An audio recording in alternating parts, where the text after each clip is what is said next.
Reptilians, welcome and welcome back to the channel. So as you're watching this video, I am getting ready, getting all packed up and stuff to go to Snake Discovery's build off. So even though I am about to travel across the United States and build a tank, I thought it'd be cool to build a inexpensive bioactive tank on the channel this week. This is not the ball python tank. The ball python tank is coming. This tank is going to house our anoles. I have not talked about the anoles on this channel. They were given to my child from his grandparents. We've had those for quite a while now, probably going on 6 months-ish, maybe closer to a year. And thanks to the lady that actually works at the plant shop that I posted about on Instagram, she inspired me to do a bioactive tank for my anoles, so we're gonna do that. The purpose of this video is to show you that bioactive tanks don't have to be super crazy expensive, so I'm just going to set it up basically as cheap as I can using resources that I have used in the past, so I know all these are safe. We're gonna see how this goes. Before we get started, this video is sponsored by iHeartGeckos, so make sure to stay until the end of the video to find out all about this awesome company. Let's get started.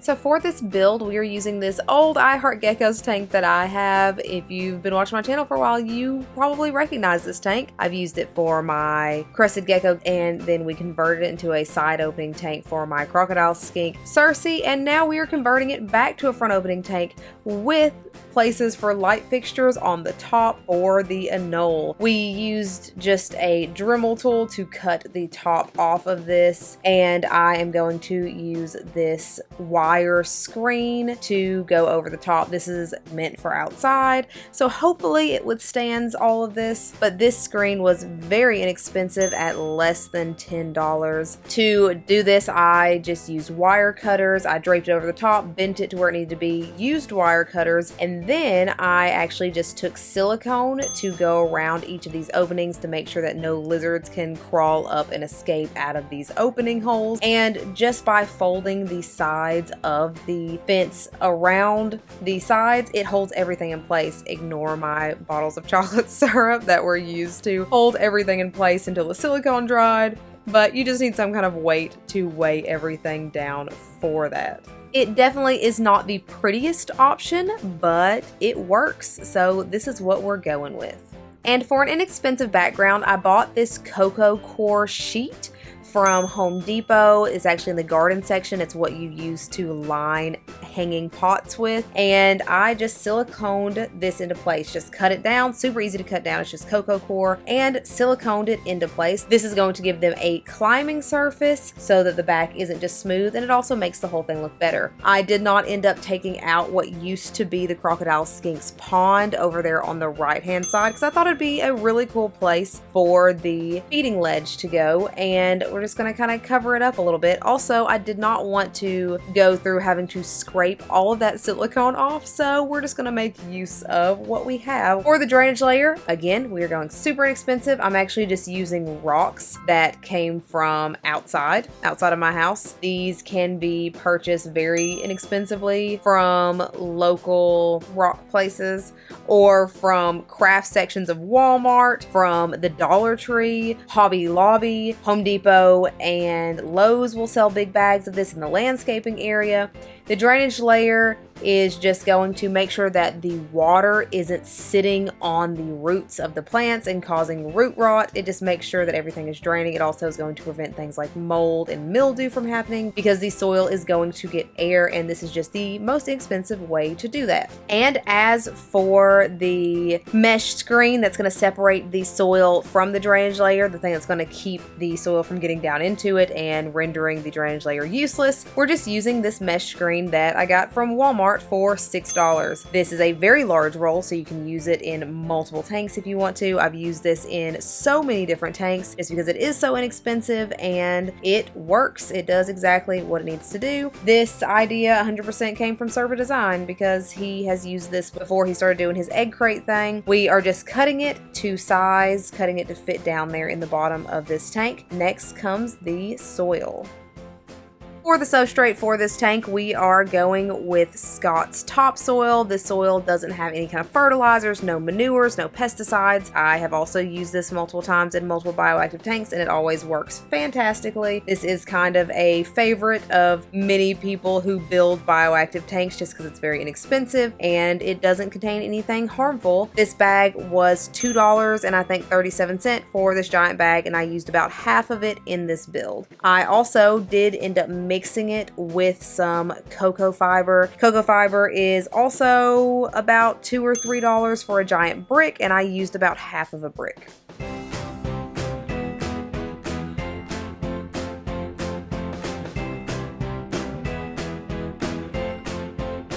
And then just to add a little bit more texture to this tank, I found this really cool wooden, it's supposed to be a fence, an outdoor fence thing, but it's just made out of wooden sticks. And I decided to just stick that to bury it into the dirt in the back so that they can climb all over it if they want, and maybe we'll get some growth of some plants going up this thing like a little trellis. I thought that would be really cool. As for the plants tend to be one of the most expensive parts of these sorts of things, but if you go to places like Home Depot, Lowe's, and Walmart, you can usually find plants for pretty inexpensive that are safe for your animals. Those two very large plants in the back were only $2.98. These two larger plants were a bit more expensive because they came with the pots, but they looked really healthy and I was at Walmart and I grabbed them. But these two ones in the front were also very inexpensive. The one on the left I think was $5. The one on the right ended up being like $6 from my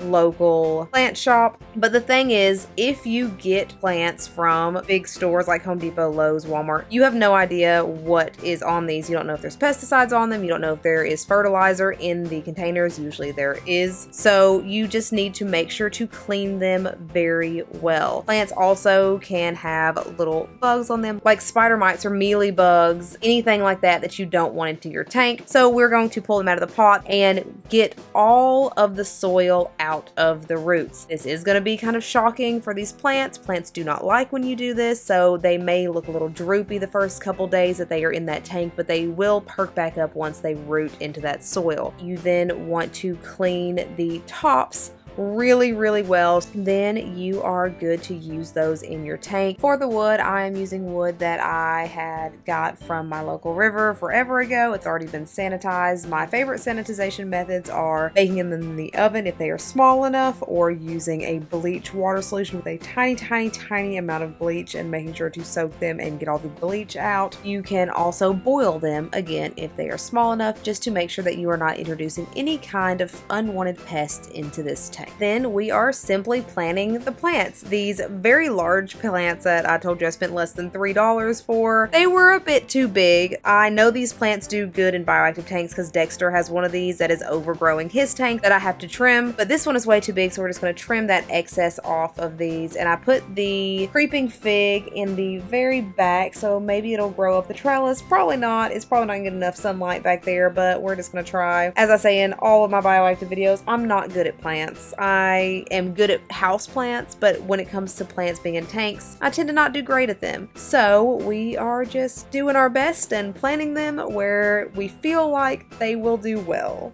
Next up, we are adding our cleanup crew. Of course, the cleanup crew is one of the most important parts of the bioactive setup. It is what is going to clean up the waste in this tank, and it also is going to keep that soil aerated and break down any kind of waste and leaves that we're going to add in a little bit and turn those into nutrients for your plants. I'm using springtails and isopods. This is going to be a little bit more expensive if you have never done this before. However, this was no cost to me because I have isopod colonies and I have springtail colonies, so I just pulled them out of my colonies. Highly recommend that you get isopod colonies and springtail colonies if you plan on setting up multiple bioactive tanks, but I will, as always, leave links to where you can get springtails and isopods and things down in the description if you need those. Once you have those springtails and isopods added, you are going to add the sphagnum moss. Sphagnum moss is super important because it's going to hold the moisture into the soil for the springtails and for your plants. This bag of sphagnum moss came from Home Depot and it is also super cheap. I will put the price here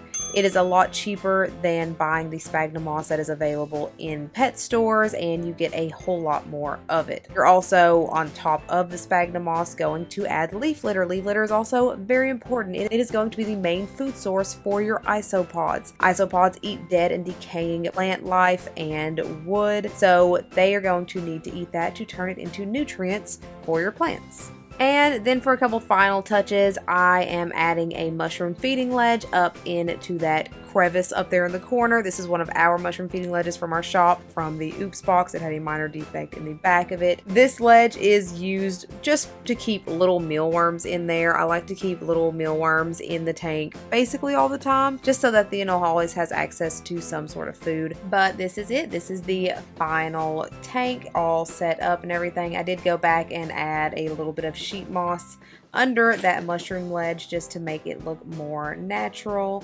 But this is it.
But that is it. That is how much we spent. So bioactive tanks very much are attainable for your animal on a budget.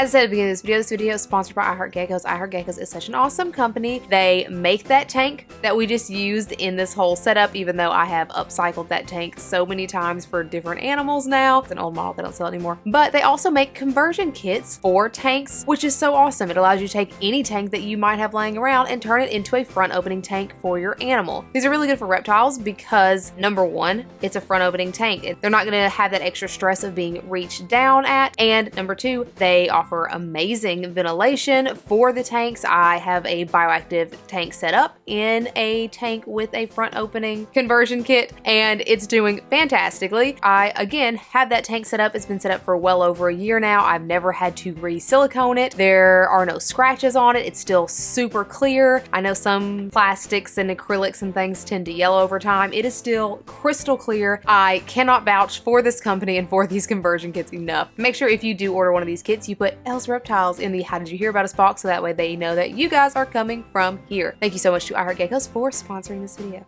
As always, if you have not already, please feel free to follow me on my other socials and like, subscribe, and hit that bell for notifications every single time when I do a new video, which is every Sunday and some Wednesdays. This week's Instagram shoutout is for a martini girl for follow me on Instagram and going through and liking a whole bunch of my stuff. And this week's subscriber shoutout is right here, since I am recording this video super far in advance and I don't know who it is that commented on the video, but thank you both so much for watching and for your support. You are both the bee's knees. Thank you so much for watching, and I hope you have a fantastic day. Bye. That bioactive tanks don't have to be crazily